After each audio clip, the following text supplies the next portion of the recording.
Hey everybody, welcome back to Building Your Empire with SophieZo. I am excited for today's guest. This woman is an amazing client of mine and also someone I've been hanging out with, so to speak, for a few years now. We love working with her, and I'm excited to have her on the show to help you all build your empire with her tips and tricks that she'll provide for us today. So, without further ado, today's guest is Andrea Jenson. She's the founder of the Cash Flow CFO, the entrepreneur solution to confidently running their business based on facts, not emotions, providing virtual CFO services, bookkeeping, and tax support to small business owners. Andrea has had an affinity for numbers from an early age, and prior to opening her firm, ran the accounting departments for some of the largest companies in the world. Today, Andrea's goal is simple: to empower business owners to confidently own their finances and their future. Andrea and her team help their clients implement financial systems and processes that allow for empowered decision making to help entrepreneurs scale their business to the next level. Their modern boutique approach provides well thought out, practical financial solutions designed to help entrepreneurs run and scale their business faster and easier. Andrea is also a wife, mother, soccer player, and passionate volunteer who spends her free time helping kids with cancer thrive and shelter dogs find their forever homes. Andrea, it's so good to have you on the show. Welcome to the podcast today. Thank you. It's great to be here. You are welcome. I'm so glad to have you. So, your introduction fits right into the theme. What is your best tip, trick, or advice to help entrepreneurs and business owners grow their business, scale their business from 6 to 7 figures and beyond? I love that. I love that question, Sophie, because it's so important for business owners who are at six figures and scaling to seven figures. There's a lot of moving pieces, right? We're trying to determine how to best allocate our budget, how to invest in building a team and being able to deliver at a higher revenue level. And so it's so important for business owners at this level right now to make sure that their foundation is solid with their financial reporting. And so a lot of times what that means is looking at your existing team, your existing financial team. You may have had a bookkeeper that you started with when you started the business. And, a lot of times we see entrepreneurs outgrow their existing team and they need that next level of support and advice and guidance that it's more than just a bookkeeper. And so I think looking at, when I was back going through that transition phase in my business, it was really looking at systems, financial systems. So how are all of the transactions getting categorized? And when they show up on my P&L, are they telling me the story that I need to see and I need to understand to be able to make decisions to grow the business? And so a lot of times what that is we see, for example, if you offer 3 different services, a lot of times we see all 3 lumped into one income category. Well, that doesn't give you any visibility into which are your winners and which are your losers. And as you're scaling from 6 to 7 figures, you need to be really clear on which services sell more and how much does it cost you to deliver each of those individual services so that you can cut your losers and do more of what's working. So that's a really good starting off point as far as making sure your P&L is set up in a way, your chart of accounts flows through to your P&L so that you have that visibility and you're able to use it to make decisions. As that trickles down, you want to make sure that you are allocating the proper percentage to each of, we call them the big buckets, the big categories, right? So in your business, when you're looking at your P&L, if you can imagine that you have 4 big buckets, and those buckets, the first one is your revenue. The second is your cost of goods sold. So if you're a product-based business, then you're going to be cost of goods sold. If you're service-based, it's actually called cost of revenue, but to keep it simple, we're going to use a term that everyone's familiar with. So just cost of goods sold. Then you have your general and administrative expenses. You have your marketing, and then you have your profit. Okay, so you actually there's 5 there because usually I don't count the revenue, but for this example, I want you to be able to identify here are the sections, and I want to be able to roll up all of those expenses under each category into one number so that I can quickly look at my P&L and get a snapshot of how much is my cost of goods, how much is my marketing, how much is my G&A, and how much is my profit. Once you have that set up, then you can say, okay, for every dollar in revenue that I bring in, I know how much it costs to deliver my service or my product. And so you want to keep that percentage. So your cost of goods bucket should not be more than 45, 50 at the top end percent of every dollar that you bring in revenue. And then you want to look at your general and administrative. And that should, so your general and administrative is the catch-all. If it's not a direct expense to produce your product or deliver your service, and it's not a marketing, then it falls in the G&A bucket. And the G&A bucket should be somewhere between 20 and 30% of every dollar in revenue that you bring in. Okay. Then you have your marketing, and that typically runs about 5 to 10%, depending on what type of business you're in and how heavily you need to invest. You know, if you're doing ads and things like that, you're going to have a higher marketing budget. And then your profit bucket. So a lot of times business owners, there's a couple things that I hear a lot of. I have profit on my P&L, but there's no money in the bank. I hear that a lot, right? Well, that's because your P&L is not telling you your non-P&L transactions. So if you have a loan that you're making a payment on, only the interest is going to show up on your P&L, but that principal payment is a non-P&L transaction, right? So that's going to come out of your profit bucket. So anytime you're servicing your debt, you're reinvesting back into the business, you're putting money aside for taxes, or you're taking a distribution as an owner, all 4 of those things come out of your profit bucket. Okay.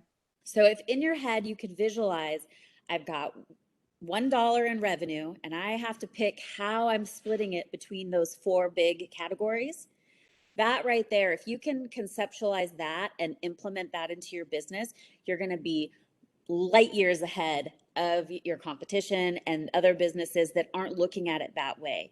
Because what that does is it gives you a quick way to look at your P&L and say, am I in the range that I want to be for each of these categories? And if not, you're going to tell right away, and you'll know where you need to go in and fix things as the business owner. So for example, say your G&A is coming in at 50%. Okay, that's a big red flag, right? You want to be between 20, 25, 30% there.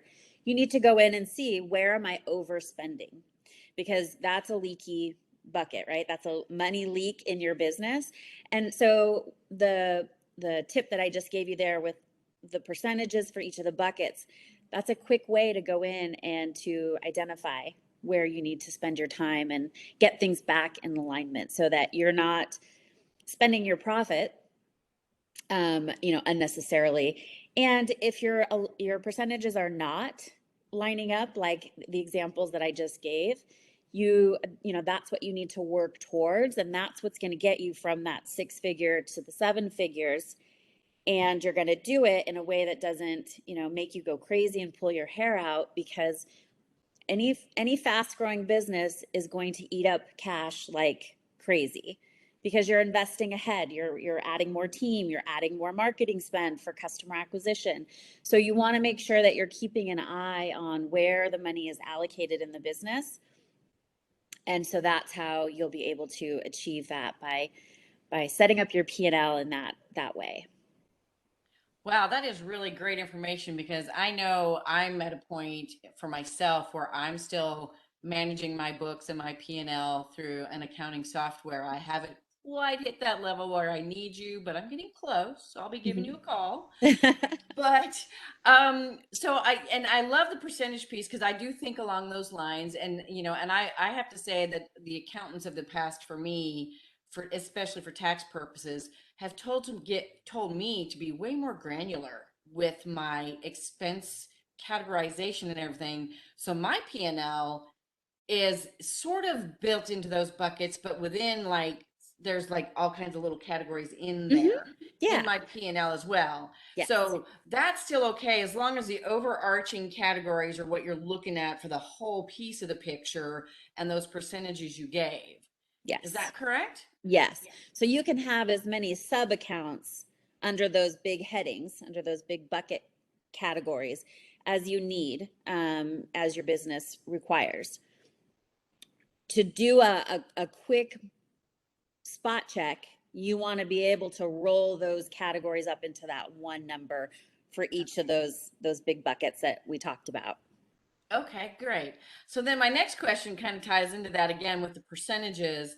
So, everybody talks about net profit. What is my net profit? What do I want my net profit to be? And, I've heard ranges from anywhere from, you should have at least a 35% net profit in your business to, I even have a coach that says your net profit should be 75%. And I'm like, I would love that oh, business. I'm like, how the heck do you do that? Because I've been in business for 12 years now, and I'll admit the first minute, several years, I didn't track my numbers that well and that deeply.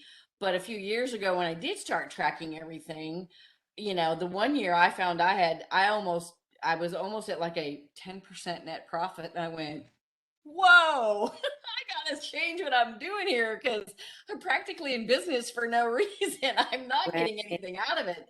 So, what is, in your mind, what is that really great range of net profit that the company should be making month after month, year after year? What do you say that ideal level is?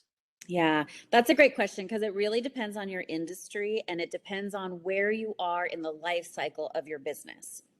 So if your most six-figure businesses are still doing a lot of testing of their business model to find out which exact recipe is going to be the one that allows me to scale. So if they want to go from 6 to 7 figures, you want to be looking at, and there's a lot of components into this answer. It's not a straight answer, but depending on how much debt you need to service. So if you have a lot of, a line of credit, you've got a business loan, you need to make sure that your profit covers that.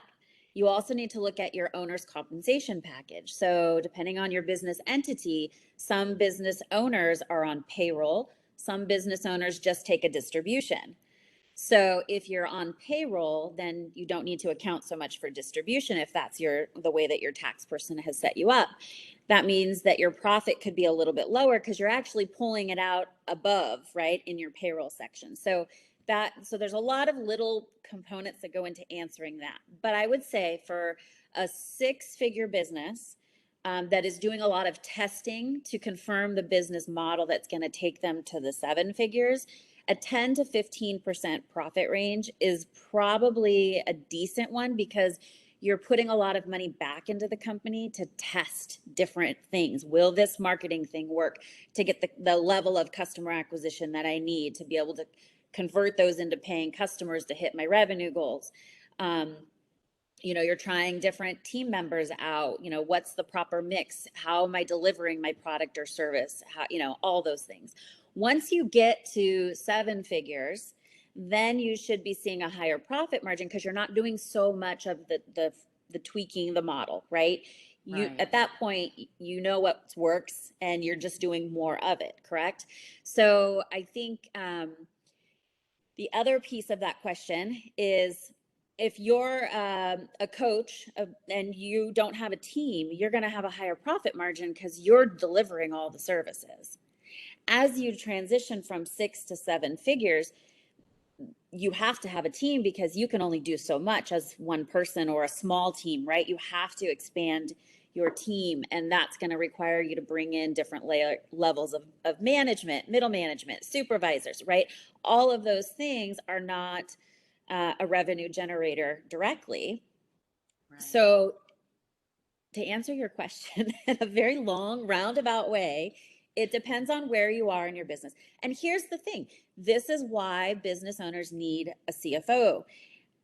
that's the beauty of my business is we're fractional. You don't need a full-time CFO. You can't afford, 150K plus salary for a CFO, but you can afford, a quarter of that to get you that strategic advice that's custom to your exact business.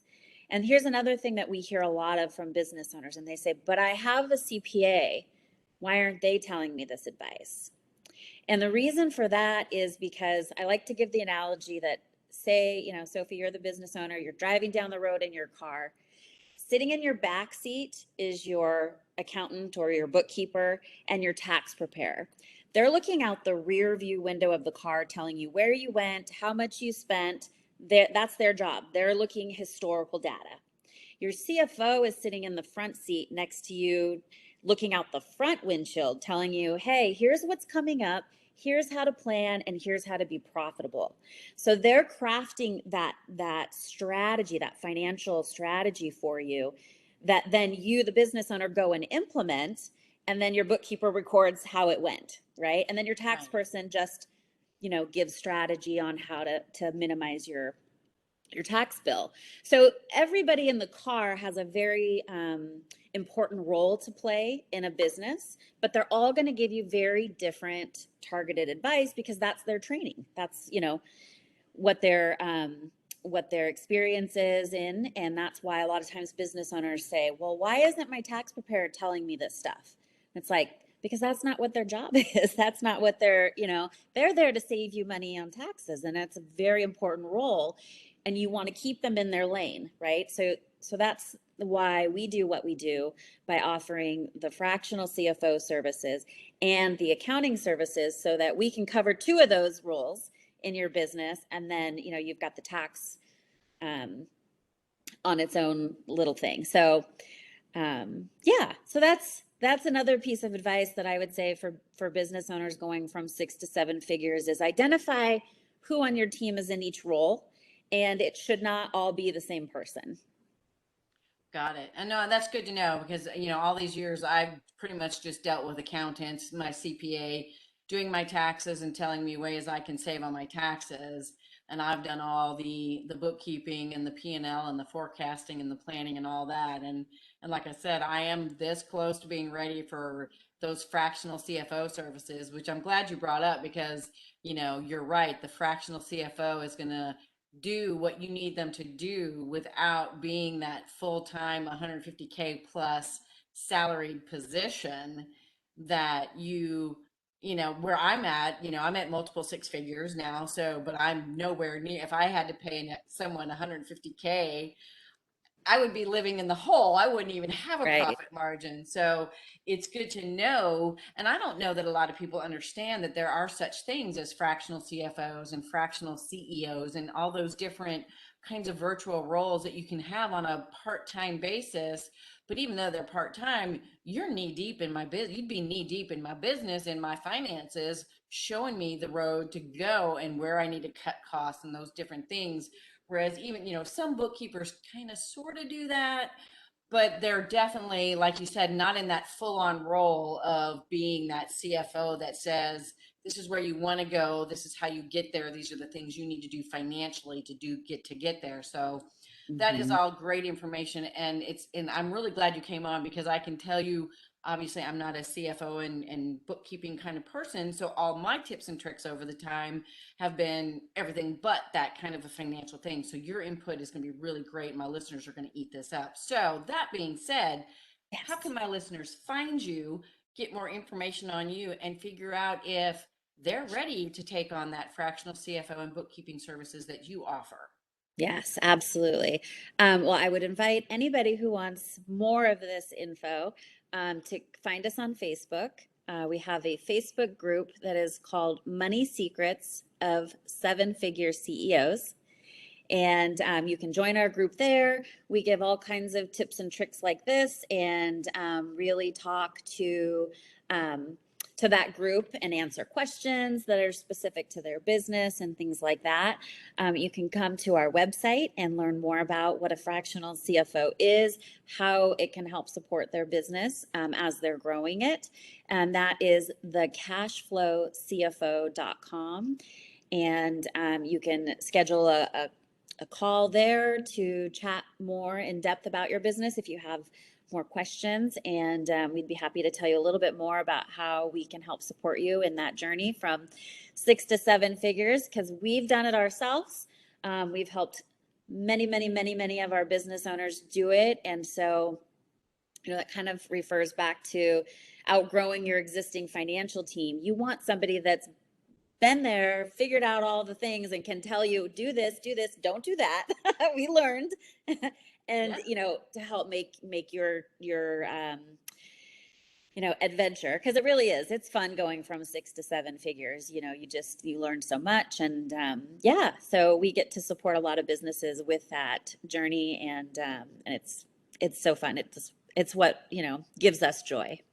Oh, that's great. I really love that. Well, I want to just thank you one more time for being on the podcast and bringing this kind of information to my people.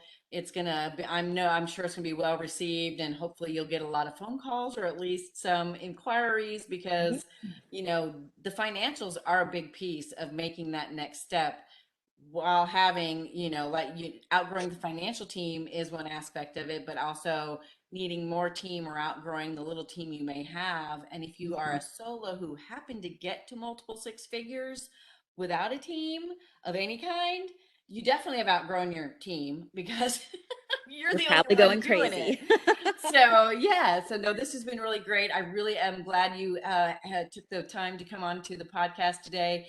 And to my listeners out there, please give Andrea, a look-see in her Facebook group, her website. And if you're at that point where you're ready for that kind of financial advice, look up Andrea and have a conversation with her, because I'm sure she can tell you. She's not going to steer you wrong, and she's also not going to say, "Oh, well, you need to hire us," if you really don't need to hire her. That's the cool Right. thing about Andrea, is she's not going to just say, "Oh, yeah, you need to hire us, and I'm going to do this for you," and she's going to make sure it's a fit for everybody involved. And that's another great thing about Andrea. She's not just going to say, "Yes, you need us." She's going to, really explore it with you, and kind of hold your hand through it. So thank you for being on the show, Andrea. And with that, You're everybody, welcome. I bid you all farewell, and I will see you next week on the next episode of Building Your Empire with Sophie Zoe.